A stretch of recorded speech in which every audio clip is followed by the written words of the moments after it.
الله وبركاته. وعلیکم السلام. استغفر الله ربي وأتوب إليه. استغفر الله ربي وأتوب إليه. استغفر الله من كل ذنب وأتوب إليه. لا حول ولا قوة إلا بالله العلي العظيم. أعوذ بالله من الشيطان الرجيم. بسم الله الرحمن الرحيم. الحمد لله رب العالمين بارئ الخلائق أجمعين وباعث الأنبياء والمرسلين الذي بعد فلا يرى وقرب فشهد النجوى الذي خلق الخلائق بقدرته ونشر الرياح برحمته وبتد بالصخور ميدان أرضه ثم الصلاة والسلام التحية والإكرام على البشير النذير السراج المنير حبيب إله العالمين أبي القاسم المصطفى محمد. اللهم صل على محمد وآل محمد وعلى آله الأطيبين الأطهرين الأنجبين الذين أذهب الله عنهم الرجس وطهرهم تطهيرا. اللهم صل على محمد وآل محمد ولا سيما النور على النور في تخياء الديجور الإمام المنصور والسراج المستور مهدي هذه الأمة وخاتم الأئمة سيدنا وإمامنا حجة ابن الحسن العسكري أرواحنا وأرواح العالمين لتراب مقدمه فداه وعجل الله تعالى فرجه الشريف ولعنة الله على أعدائهم وغاصبي حقوقهم ومنكري فضائلهم أجمعين من الآن إلى قيام يوم الدين. أما بعد يا عباد الله أوصيكم ونفسي بتقوى الله. قال الله الحكيم في كتابه الكريم وقوله الحق. بسم الله الرحمن الرحيم. قل اعملوا فسيرى الله عملكم ورسوله والمؤمنون.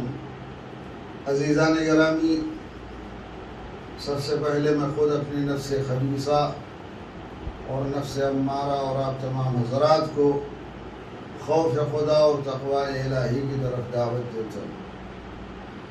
اللہ کا خوف اپنے اندر پیدا کریں.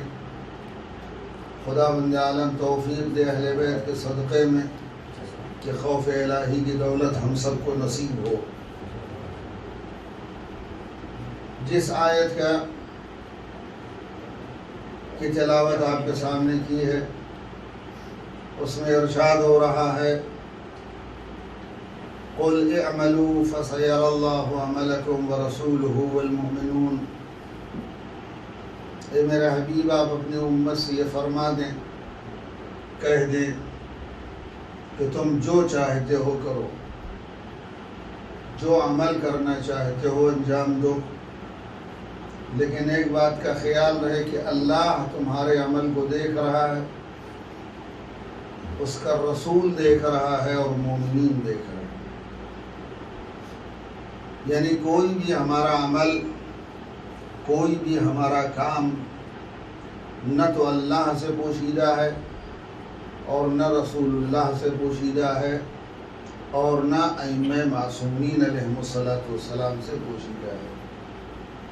ہم جو بھی کام کرتے ہیں، جو بھی عمل انجام دیتے ہیں، جہاں بھی جاتے ہیں، جو چیز بجا لاتے ہیں، وہ سب اللہ کی نگاہوں کے سامنے ہے. خدا دیکھ رہا ہے، رسول دیکھ رہے ہیں اور ائمہ معصومین علیہم الصلاۃ والسلام دیکھ رہے ہیں. یہ ایام جو گزرے ہیں ایام فاطمیہ، یہ غم کی تاریخیں تھیں۔ شہزادی فاطمہ زہرا سلام اللہ علیہا کی شہادت کی تاریخ، جو دو روایتیں نقل ہوئی ہیں، 13 جمادی الاول اور 3 جمادی الثانی، اس دوران کو، اس پیریڈ کو ایام فاطمیہ سے منسوب کیا گیا۔ چونکہ ہمیں یقین 100% کسی بھی تاریخ پر نہیں، چونکہ 2 طرح جب روایتیں آ گئی تو ڈاؤٹ فل ہو گئی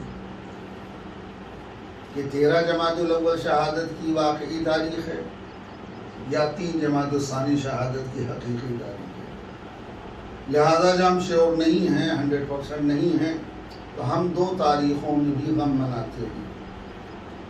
بلکہ علماء نے فرمایا کہ ان 2 تاریخوں کے درمیان جتنے بھی دن گزر رہے ہیں سب میں غم منایا جائے، اس کو ایام فاطمیہ کہا جاتا ہے۔ یہ ایام فاطمیہ گزر گئے، حافظات نے مجلس برپا کی، شہزادی کی شہادت پر خداوند عالم ان تمام مجلسوں کو آپ سے اور ہم سب سے قبول فرمائے اور اس کا بہترین اجر شہزادی عطا فرمائے، اور آخرت میں جناب زہرا اور ان کی اولاد کی شفاعت نصیب ہو۔ یہ ایام گزر گئے، اور اب جو ایام آنے والے ہیں، جو مہینہ آنے والا ہے رجب کا، اب یہ خوشیوں سے بھرا ہوا مہینہ ہے۔ اب اس میں شادیاں ہوں گی، دھوم سے ہوں گی، اور ماشاءاللہ یہ 1 سال جو عرصہ گزارا ہم لوگوں نے، جو کورونا کی نظر ہوا، وہ تو کہیے کورونا کا تھوڑا سا احسان ہے کہ جو شادیاں ہوئی بڑے سستے میں نپٹ گئیں اور اسلامی بھی ہو گئی۔ واہ واہ واہ واہ واہ۔ کورونا کی بدولت فضول خرچی سے بھی بچے اور کہیں نہ کہیں اسلامی شادی بھی ہو گئی۔ اور اس کورونا کے ایام میں جو شادیاں ہوئیں تھیں، بہت سے لوگوں کی حسرتیں رہی ہوں گی کہ ہم بڑے پیمانے پہ کریں گے، وہ حسرتیں دھری کی دھری رہ گئیں، ان کی تمام آرزوؤں پہ پانی پھیر دیا کورونا نے۔ لیکن اب دل کی حسرتیں نکلنے والی، لیکن مسئلہ یہ ہے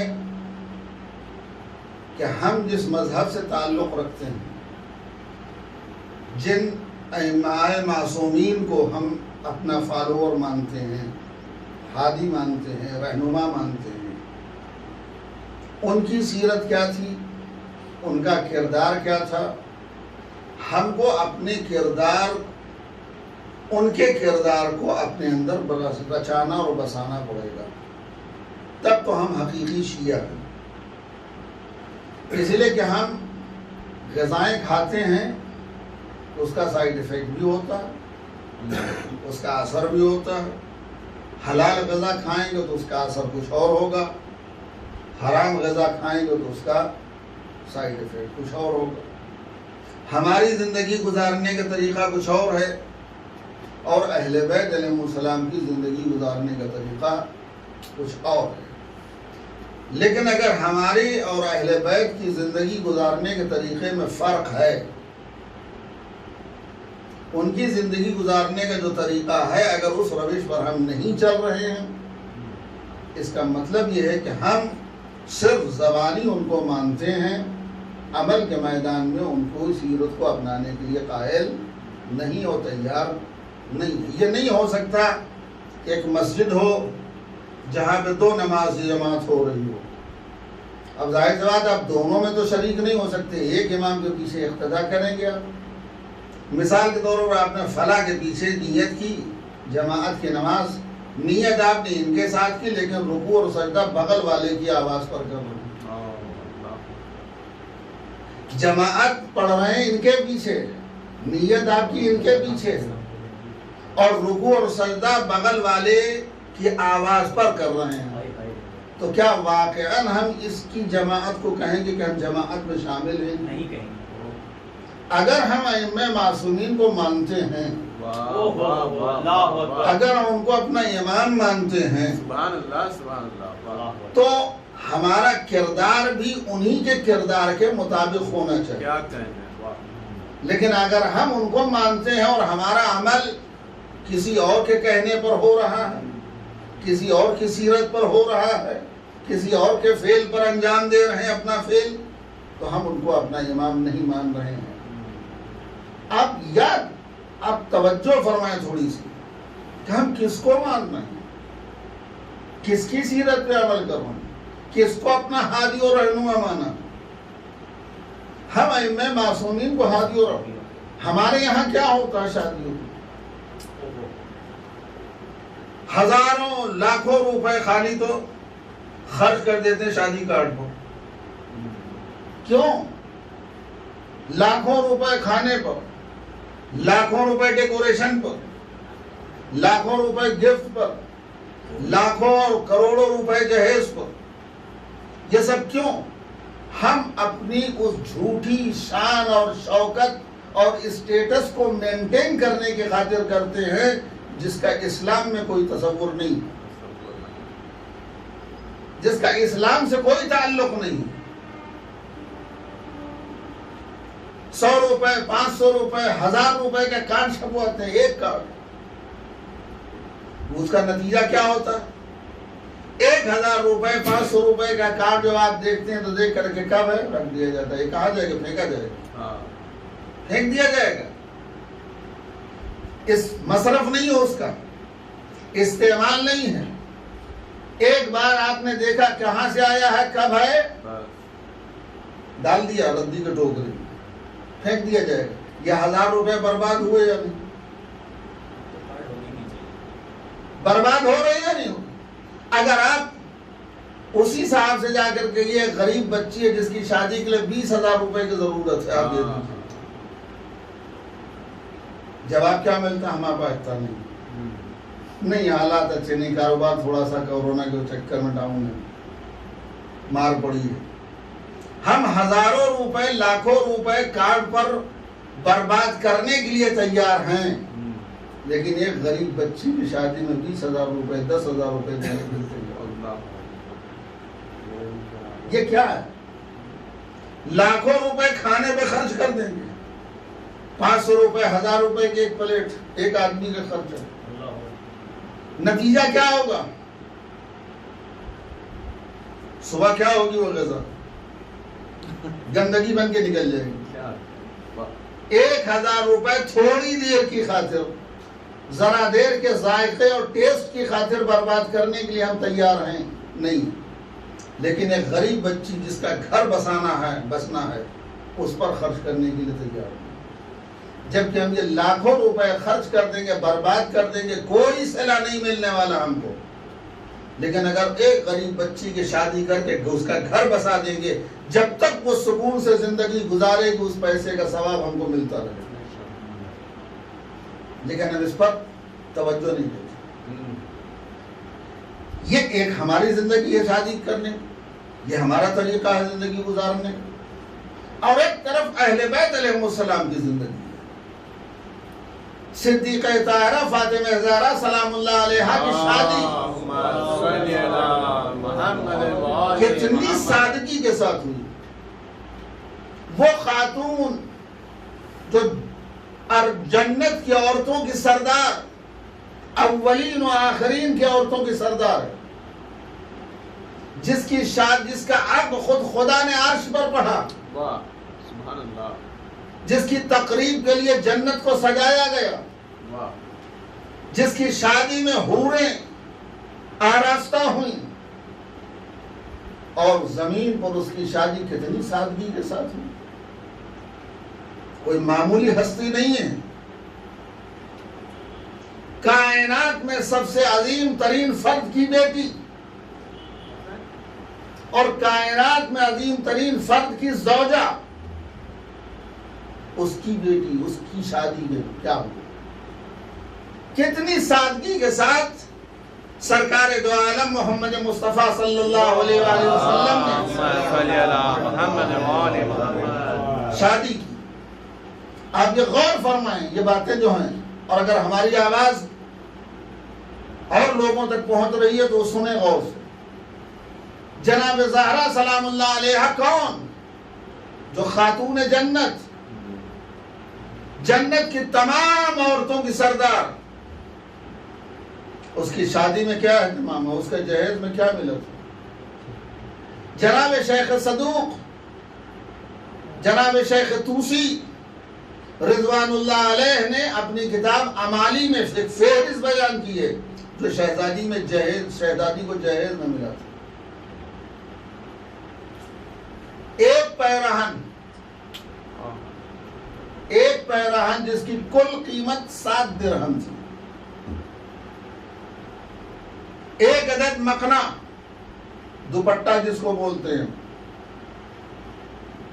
ایک چادر جو پورے بدن کو ڈھانک نہیں پاتی تھی،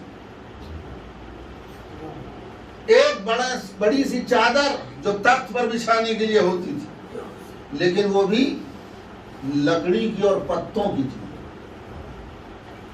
وہ بھی چادر لکڑی کی کھال اور پتوں کی تھی۔ 2 عدد گدا توشک، اور جس میں ایک گدے میں بوسفن کا اون تھا اور دوسرے گدے میں کھجور کی چھال بھری ہوئی تھی۔ یہ گدا کس کا ہے؟ یہ خاتون جنت کا ہے۔ 2 گدے، ایک گدے میں گوسفند کا اون، دوسرے گدے میں کھجور کی چھال، 4 تکیا، جن میں سے کچھ تکیا ایسے تھے جس میں کھجور کی کھالیں تھیں اور کچھ میں روئی۔ یہ کس کے سر کے نیچے آئے گا؟ اس تکیے میں کس کا سر ہوگا؟ جو جنت کی عورتوں کے سردار ہے، اس کو جہیز میں ملا۔ ایک پردہ، ایک چٹائی، ایک لکڑی کا کاسا پیالہ دودھ کے لیے، اور ایک عدد برتن، ایک بازو بند، ایک چکی، اور کپڑا دھلنے کے لیے ایک ظرف، ایک ٹب، ایک لوٹا، ایک عدد آبا، اور کچھ مٹی کے برتن۔ یہ کچھ مٹی کے برتن، یہ کس کا جہیز ہے؟ خاتون جنت، اس بیٹی کا جہیز ہے جس کی ماں کی دولت اتنی تھی کہ گنی نہیں جا سکتی تھی، تولی جاتی تھی۔ اس بیٹی کا جہیز ہے یہ، جس کے ماں کی دولت کاؤنٹ نہیں ہوتی تھی، تولی جاتی تھی۔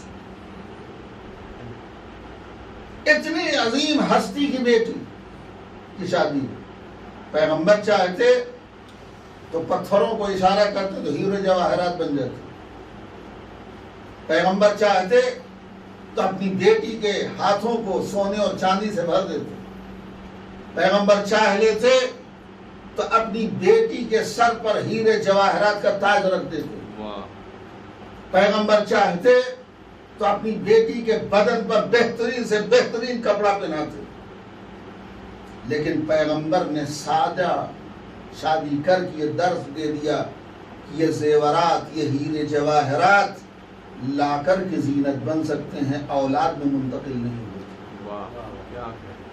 ہیرے جواہرات نسلوں میں منتقل نہیں، نسلوں میں کردار منتقل ہوتا، اخلاق منتقل ہوتا، صبر منتقل ہوتا۔ پیغمبر اسلام نے یہ نہیں کیا۔ اور اخلاق، کردار کا وہ زیور پیغمبر نے عطا کیا شہزادی کو، فاقہ کرنے کا سلیقہ سکھایا، مشکلات سے مقابلہ کرنے کا طریقہ بتایا، مشکل سے مشکل حالات میں کیسے ایڈجسٹ کیا جائے وہ درس دے کر کے بیٹی کو رخصت کیا، خود فاقہ کیا، بچوں کو فاقہ کروایا، خود فاقے سے رہی اور بچے جب فاقے سے تھے تو شہزادی نے جنت سے کھانا نہیں منگوایا، دسترخوان نہیں منگوایا، لیکن جب مہمان کبھی آ گیا اور عزت کی بات آ گئی تو مصلی بچھا کر کے 2 رکعت نماز پڑھ کے ہاتھوں کو اٹھا کر کے جنت سے دسترخوان منگا دیا۔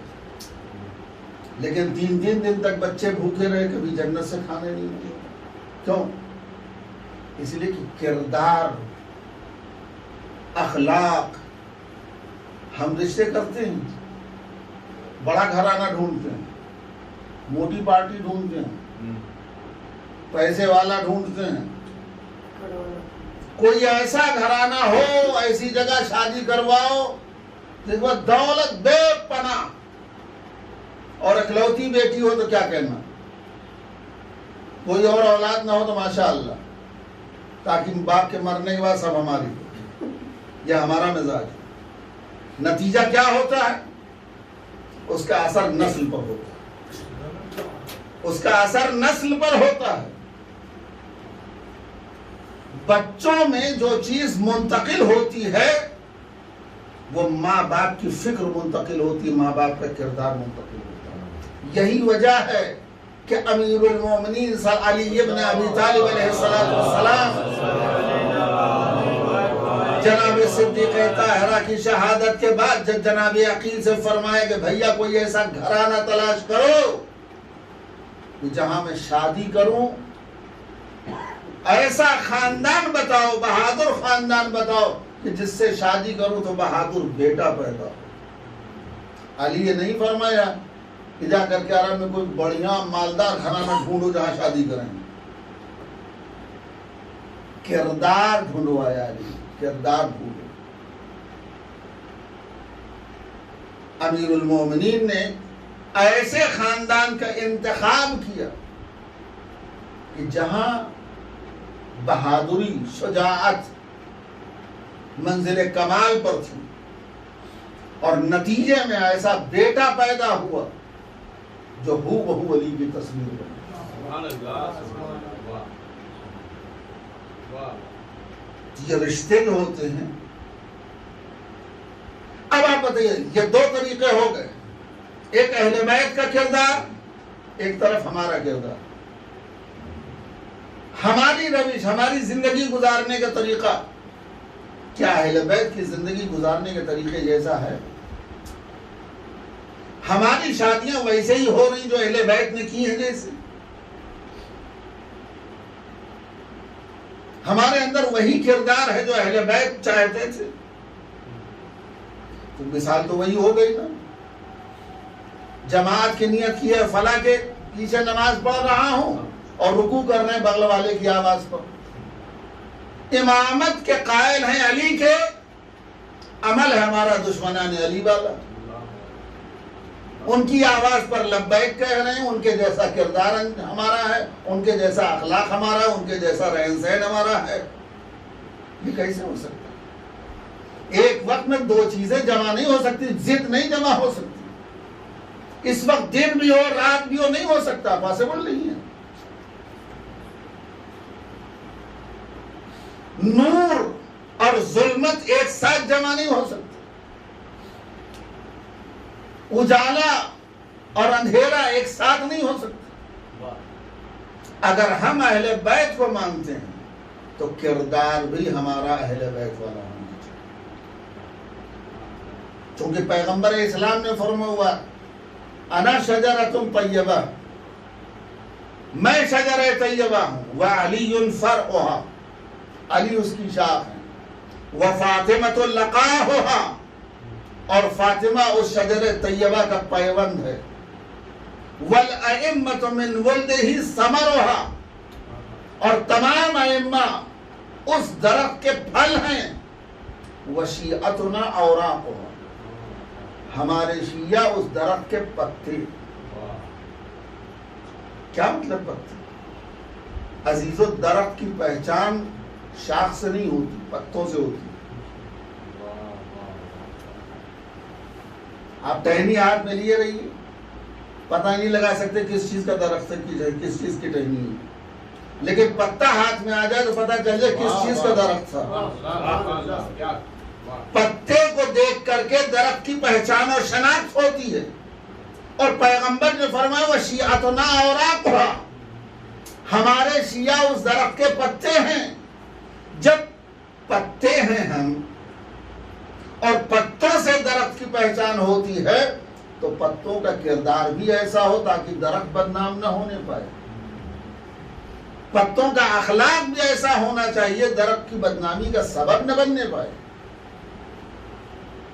اہل بیت علیہ السلام کو مانتے ہیں تو ہمارا کردار بھی ویسے ہی ہونا چاہیے, ہمارا اخلاق بھی ویسا ہونا چاہیے, ہماری روش بھی ایسی ہونی چاہیے. ہم مانتے ہیں اہل بیت کو امامت کے قائل ہیں, ان کے اعمال ہمارے سارے دوسروں کی سیرت پر یہ ہو نہیں سکتا. لہذا گزارش ہے کہ جہاں تک ہو سکے ہم اپنی تقریبات کو آسان بنائیں, شادیوں کو ایزی بنائیں, مشکل نہ بنائیں, خرچے والی نہ بنائیں, سادگی سے کرو, سادگی کے ساتھ. یقین جانیے جہاں سادگی ہوتی ہے وہاں بہترین کردار و اخلاق بھی ہوتا ہے. جہاں شواف ہے, جہاں دکھاوا ہے, ہم تو اسی میں اپنی جھوٹی شان و شوکت کے لیے مرے جاتے ہیں. صرف آن بان شان بنانے کے لیے, بچانے کے لیے, عزت و آبرو بچانے کے لیے قرضہ ادھار لے کر کے خرچہ کر دیں گے. بعد میں جھیلتے رہیے, برسا برس اتارتے رہیے قرضہ. شادی آپ بہت سادگی کے ساتھ کر سکتے ہیں. کس نے کہا ولیمہ واجب ہے, کس نے کہا ریسیپشن واجب ہے, کس نے کہا یہ سب کرنا واجب ہے. صرف عقد ہونا چاہیے, بس رخصت کرو چاہے ختم. ہم بیٹھے ہیں کہ نہیں, تو ہماری ایک کہاوت ہے, کاہے نومن تیل ہوگا کاہے رادا نہیں بولیں گے. بس اتنا ہوگا کہاں, تو بٹھائے رہیے بچوں کو, اچار ڈالیے بچوں کو. وقت ہو گیا. کردار ہمارا کیا ہونا چاہیے؟ اہل بیت والا, اخلاق اہل بیت والا, زندگی گزارنے کا طریقہ اہل بیت. ہم شیعہ ہیں. شیعہ کا مطلب زبانی شور مچانے والا نہیں, شیعہ کا مطلب اللہ ہنگامہ کرنے والا نہیں. شیعہ یعنی واقعاً اہل بیت کے نقش قدم پر چلنے والے, ان کے کردار کو اپنی زندگی میں بسانے والے کو شیعہ بولتے ہیں. اور یہ ایک صورت ہے کہ ہم اپنی شادیوں کو آسان بنائیں اور غریب بچوں اور بچیوں کے بھی رشتے ہو جائیں. اس کا طریقہ اسلام نے اسی لیے خمس و زکوٰۃ رکھا ہے. ہر آدمی پابند بنے خمس و زکوٰۃ کے, خمس نکالے. یہ سب اسلام نے اسی لیے رکھا تاکہ ان پیسوں سے یہ سارے کام ہو, فلاحی کام ہو. غریب بچوں کی شادی ہو جائے, پڑھائی کا معاملہ حل ہو جائے, دین کی تبلیغ ہوتی رہی, یہ سب اسی لیے خمس. اب آپ انصاف سے بتائیے, گورنمنٹ ٹیکس لیتی ہے یا نہیں لیتی؟ دنیا بھر کے بہانے ہیں, نہیں جی ایس ٹی لگا دیا, یہ لگا دیا, ٹیکس بھرو, یہ بھرو, وہاں بھرو. اگر کہے کہ ہم اپنا ٹیکس گورنمنٹ کو نہیں دیں گے, ہم اس پیسے سے ہم خود خرچ کریں گے, روڈ بنوائیں گے, سڑک بنوائیں گے, کھمبے لگوائیں گے, بجلی کے انتظام کریں گے, پانی کے انتظام کریں گے, حکومت چلے گی. اگر ہر آدمی یہ طے کر لے کہ ہم ٹیکس ادا نہیں کریں گے, اسی پیسے جو ہم گورنمنٹ کو دیتے ہیں ہم اسی پیسے کو جمع کر کے ہم خود کام کروائیں گے, تو حکومت نہیں چلے گی. ایک جگہ پیسے کو جمع کرنا پڑے گا تاکہ گورنمنٹ جو ہے وہ اپنے اعتبار سے وہ کام کروائے. اسلام نے بھی طریقہ بتایا خمس و زکوٰۃ کا. اسلام نے کہا خمس نکالو اور ایک جگہ جمع کرو.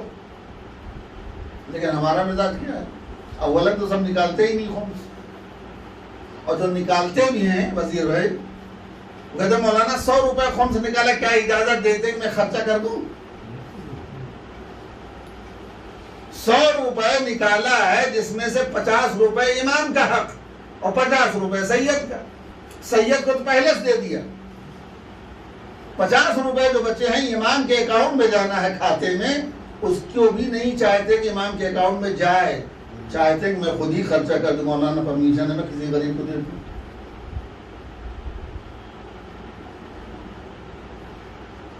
نہیں، آپ وہ جمع کیجیے تاکہ جب وہ جمع ہو جائے، قطرہ قطرہ سمندر ہوتا ہے، جب وہ جمع ہو جائے گا تو اسی اعتبار سے خرچ بھی ہوتا ہے. لیکن ہر آدمی کوشش یہی کرتا ہے کہ 100 روپیہ اگر خمس کا نکلا تو اپنے نام سے خرچہ کرے، وہ بھی امام کا مال. 100 روپے نکالا ہے تو 50 روپے امام کے، وہ بھی گوارا نہیں کہ امام کے اکاؤنٹ میں جائے، امام کی جیب میں جائے، وہ بھی ہم بھی خرچہ کریں تاکہ ہمارا نام ہو. اسلام یہ طریقہ نہیں سکھاتا. اسلام طریقہ سکھاتا ہے کہ آپ یہ دیکھیں جہاں امام کے پیسے کو آپ خرچہ کرنا چاہ رہے ہیں، تھوڑا سا اپنا بھی لگا دیجیے. آپ کبھی غور کیا 100 روپے اگر نکلے ہیں خمس، اس کا مطلب سال بھر میں خرچے کے بعد 500 روپے بچے تھے آپ کے پاس. سال بھر خرچے کے بعد 500 روپے بچے تھے، اور 500 روپے میں سے 100 روپے خمس نکلا، 400 روپے تو آپ کے ہوئے. 100 روپے خمس، 400 روپے آپ کے، 20% خمس ہو گیا، 80% آپ کا.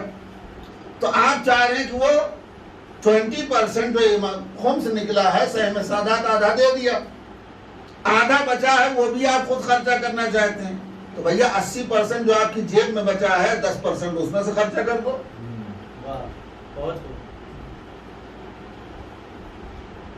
اس میں سے 10 روپے لگا دو. لیکن نہیں، اپنا بچا کر کے مولا کے پیسے سے اپنا نام ہو جائے کہ میں نے خرچہ کیا. وہ بھی خود چاہتے ہیں پرمیشن مل جائے تو اچھا ہے. یہ ساری چیزیں ہیں. اسلام کی تبلیغ، اسلام کا کام، مذہبی امور، یہ سارے انہی پیسوں سے ہونا چاہیے. اسلام نے اسی لیے رکھا ہے خمس اور زکوٰۃ، تاکہ ان پیسوں کو جمع کر کے فلاحی کام کیا جائے، لوگوں کے اچھائی پہ خرچ کیا جائے، پڑھائی پہ خرچ کیا جائے.